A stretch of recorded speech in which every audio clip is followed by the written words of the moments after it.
I intended to make this video months ago, but when I went to do it, it didn't feel like I had actually a fair analysis that I could even give. While I have been watching WWE for almost 2 years now, my experience with AEW is extremely limited. I first started watching the show at Double or Nothing 2024, and I have only been watching the pay-per-views up until a couple months ago, where I've finally been keeping up mostly with just Dynamite, but a little bit of Collision as well. And if I had made that video a few months ago, I would only be judging it off the pay-per-views, and that's just simply not a fair way to judge a show. If you're newer to the channel, I do recommend you check out the video about me getting into WWE for the first year, and then also I've got one about my first time watching AEW ever. But for those of you who are already caught up, let's just get this out of the way. I have grown to really enjoy AEW. It didn't start that way, and we'll get to that. But where I am right now, I do feel like I will be continuing to watch AEW going forward. But it was a bit of a bumpy ride, and I actually did not have a perfect experience with the fan base either. But before we get into any of the outside stuff, let's talk about the actual product. AEW is very different in my experience between that and watching WWE. When I first started watching AEW and I was only watching the pay-per-views, it was kind of my turn my brain off version of wrestling, where I didn't have to follow storylines because I was only watching the pay-per-views and I was just watching car crash after someone being lit on fire and bleeding over here. It was mayhem, it was chaos, and I loved it. I want it to be clear, none of that is a criticism. It was a blast. I loved watching my first couple of pay-per-views, even though I really didn't know just about who anyone was. This is coming from someone who watches WWE primarily for the storylines and not so much the in-ring wrestling. I'm someone who takes it as a compliment when someone says WWE is just a soap opera. That's the stuff that gets me heavily invested. I had been told early on when I was getting into AEW that AEW kind of struggled with storylines or just didn't lean into it very much at all. So with that expectation in mind, I was fully willing to just watch the in-ring stuff and just kind of watch the explosions and all the crazy stuff. But after watching a little bit more consistently and being shown a lot of AEW matches over on the Patreon, which I recommend you check it out, I started to see that AEW doesn't exactly struggle with storylines. It's just not the main priority. Sometimes I'll say that and AEW fans will take that kind of as an insult. I think there's just a misunderstanding of what I mean when I say that. I don't mean that they don't care about storylines. I mean, you can just look at what is on screen. There's very little time spent recapping the story that was coming up. Normally, most of the recap you get is from the announcers while the match is going on. They'll kind of blurt out some things that kind of led to this moment, but the match is already going on and I'm watching for the match. So half the time I'm missing what some of the announcers are saying anyway. And while they do have backstage segments, they're kind of straightforward and pretty to the point. Like, there's not a lot of extra fluff going on. It's very, let's get to the next match. They open most of their shows with a match. They end up having a lot longer matches, in my experience anyway. I'm going to try not to keep saying in my experience, but I really want it to be clear that throughout this video, this is just my experience watching it, and you could have a totally different experience yourself. Remember, at the end of the day, this is a subjective matter. We all have our different preferences, and that's why these different wrestling shows are so great. And the fact that they aren't the same and they are so different is what makes wrestling great. You've got so many options, and it just so happens that my primary one was WWE. So with AEW not really having long-term stories or big storylines as their primary focal point for their product, there also doesn't seem to be like an AEW main character. There's not that one guy or girl that kind of has that atmosphere around them. You know what they say about certain performers when they have this feeling around them? It's like really quick, I want to say thank you to Aura for sponsoring this video. Now, if you spend as much time online as me, there's a real chance that your data has been exposed in the last year by careless companies. Worst of all, just a few months ago, National Public Data announced that they had suffered a major breach, potentially exposing over 2.9 billion records that are used for background checks. That includes your name, address, your birthday, phone number, even your social security number. And hackers have already made this sensitive information freely available, which means if you're not protecting yourself, you're more vulnerable than ever. That's why I use today's sponsor,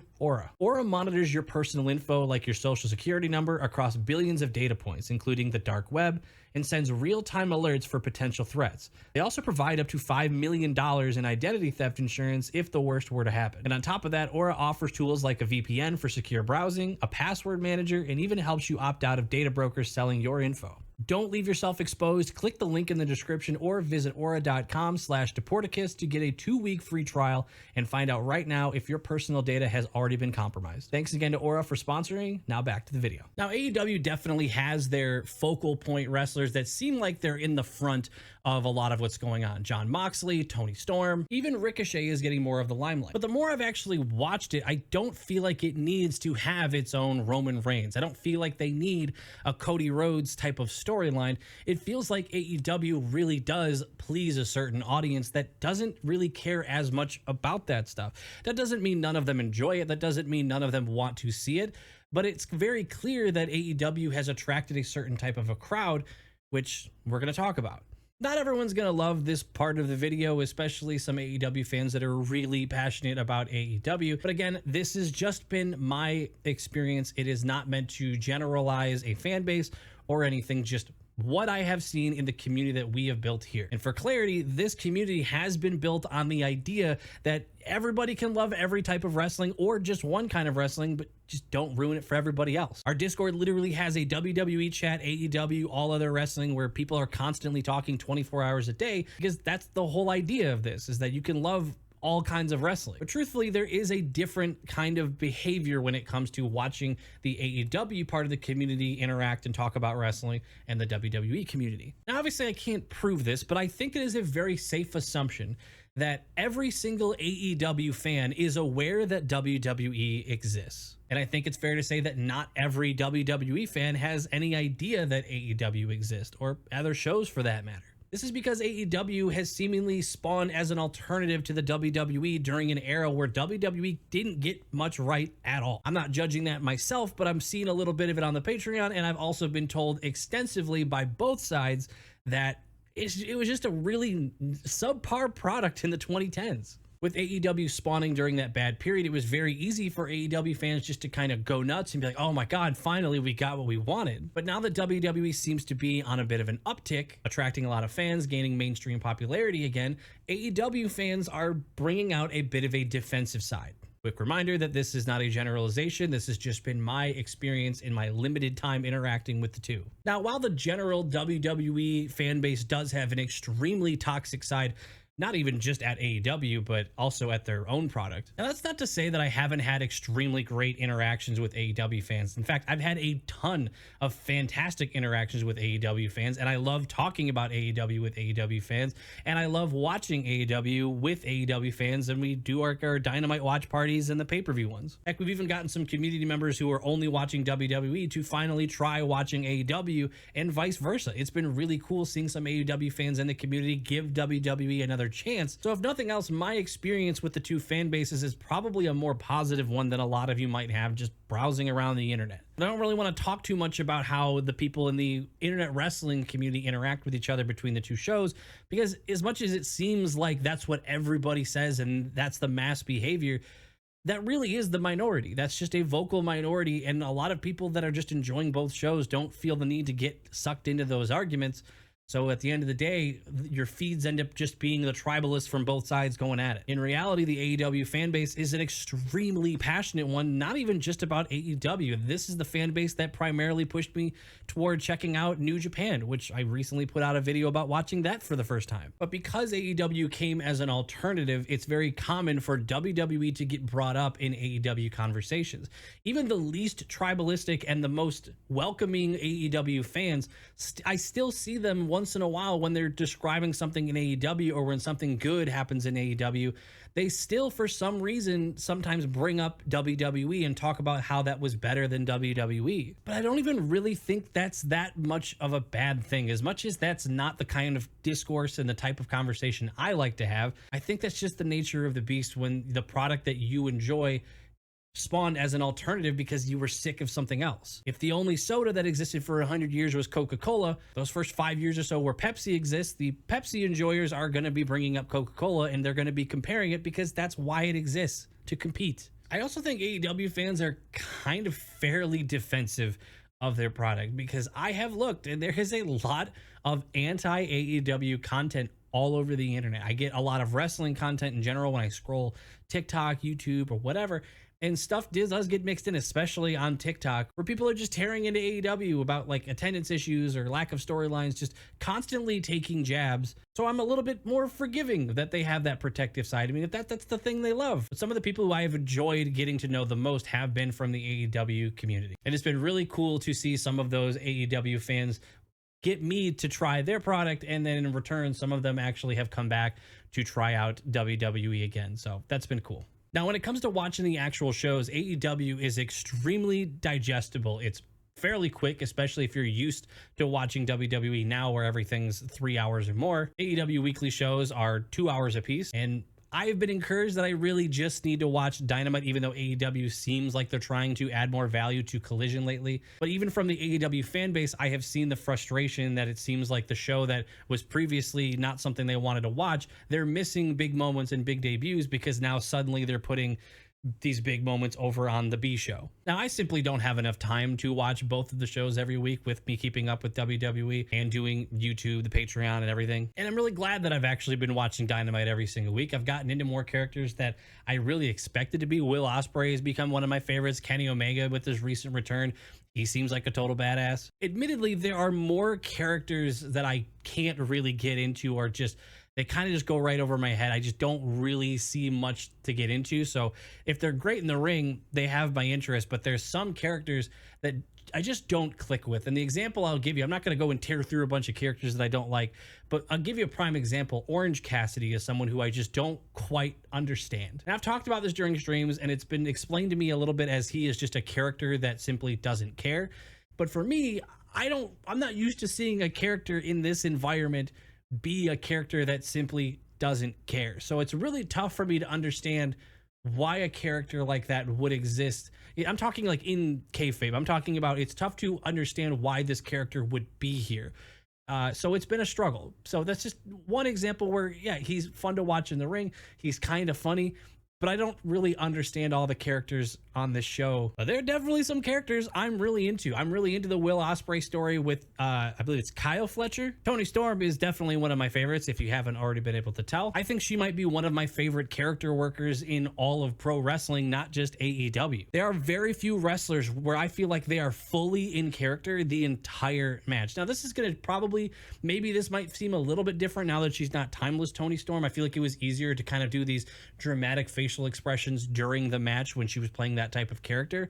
But this whole amnesia thing is it's frankly brilliant. I love it. I love that she completely leans into it at all times, and everybody, it's cool to see AEW fans lean into it, calling her a rookie. And just every time I complain that she's not on some big show and in a big moment, you guys are always kind to remind me, well, she's a rookie. Why would she already get that spot? Which is really frustrating, but I get it. It's hilarious, and I'm all for the kayfabe. I'll toss a couple extra names out there that I really like. Chris Statlander, I think, is an absolute beast. I love watching her matches. I wasn't really too fond of Mercedes Moné, but it took a few matches. But once I started seeing her matches with Chris Statlander, I don't know if it's just because they work really well together or if it took a little bit more for Mercedes to grow on me. I think I was just being a little bit harsh when I first saw her because the CEO thing it just wasn't for me. It didn't hit. Ricochet leaning into his character a little bit more has been good for me. I really like his matches though, so it frankly wasn't going to matter. Okada's great. Takeshita is awesome. Beautiful hair. I definitely thought I was going to like Jon Moxley a lot more, frankly, but as of the making of this video, he's still doing the Death Rider story, which just frankly is not for me. I don't really, even when it's at its highest moments, I don't really care for it. It's not for me. But then you got a guy like MJF, who, since I love my storyline, by extension, I love the promotion side of things. I love when wrestlers cut good promos. I think MJF is pretty hilarious. I think he goes a little too far sometimes, but not actually. It's more so it feels like he goes further than I'm expecting, and it kind of catches me off guard. But yeah, he's becoming one of my favorites as well, just because I think when he's going to come and talk his crap, I'm going to be entertained. But I could talk about every wrestler I do and I don't like, but there's just a general idea of the ones that I typically tune in to see. Let's talk about the pay-per-views. Now, this information is almost immediately going to be outdated, but unfortunately, I am recording this right in this middle period where we don't actually completely know what's going to happen with pay-per-views when it comes to it being on Max. Now, I'll give you my opinion on the previous setup, which was $50 a month. That's not for me. I was paying it. I wanted to watch it. I don't think I could pay $50 every single month to watch this wrestling show on top of the other expenses. But I did anyway because I was holding out hope that this Max deal was going to change things. And I am going to end up getting Max to get, assuming some sort of a discount or some sort of better access to pay-per-views.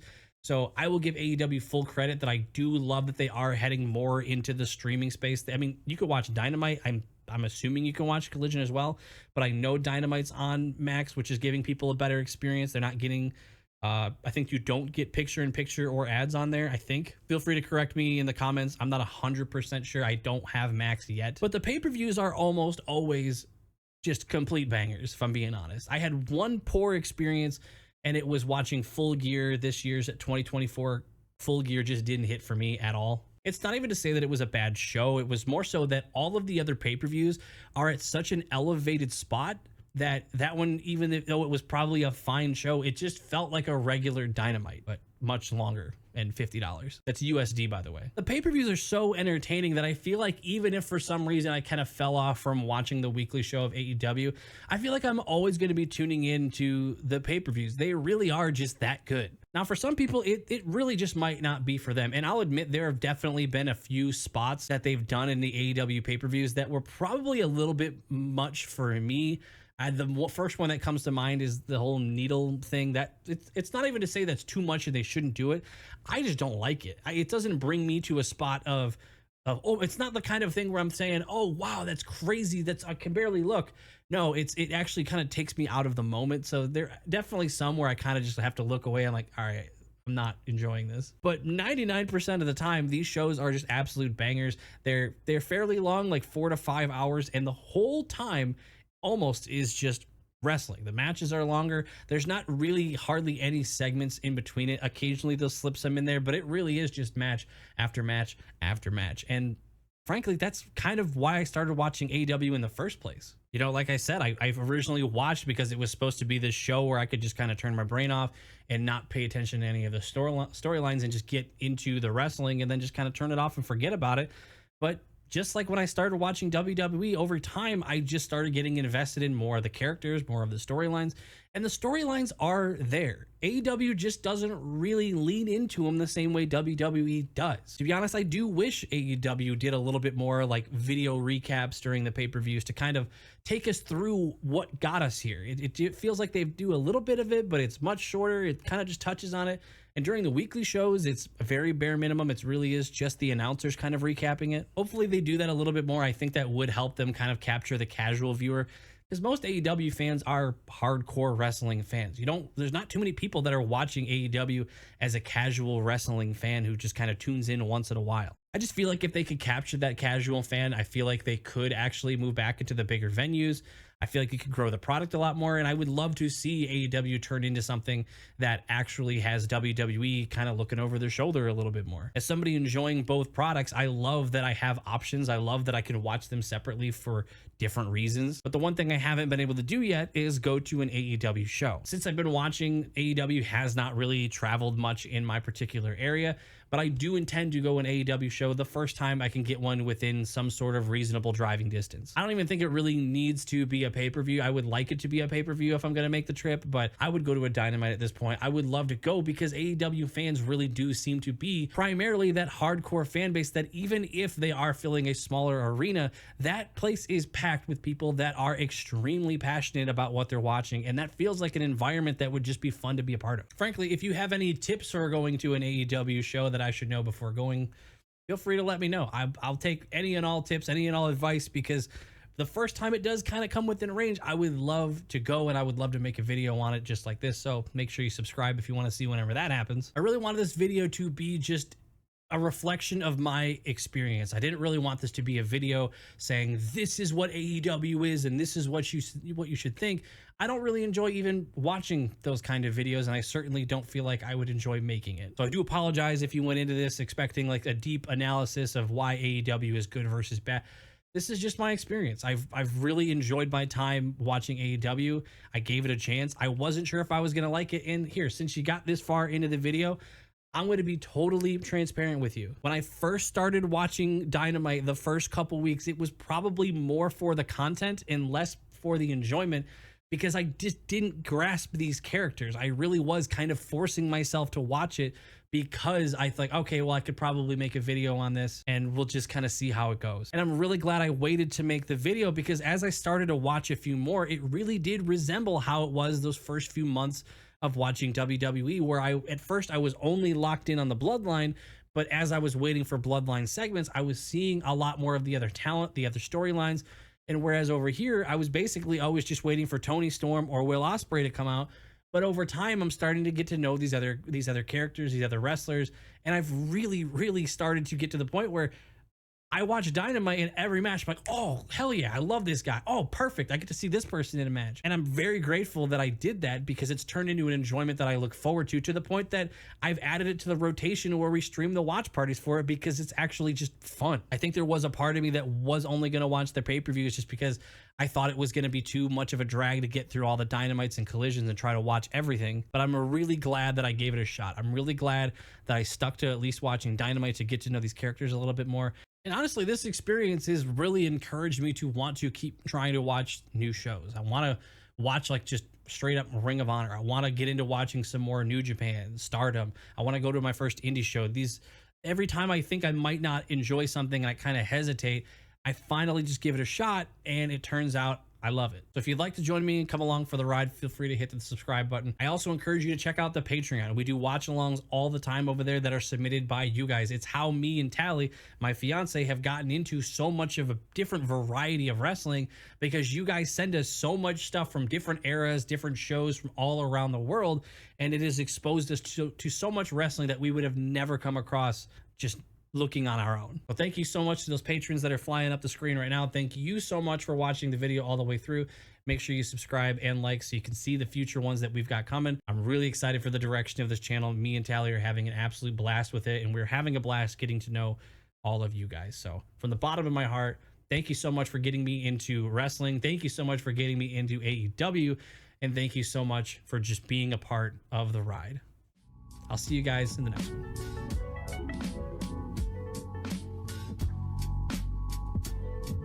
Even Ricochet is getting more of the limelight.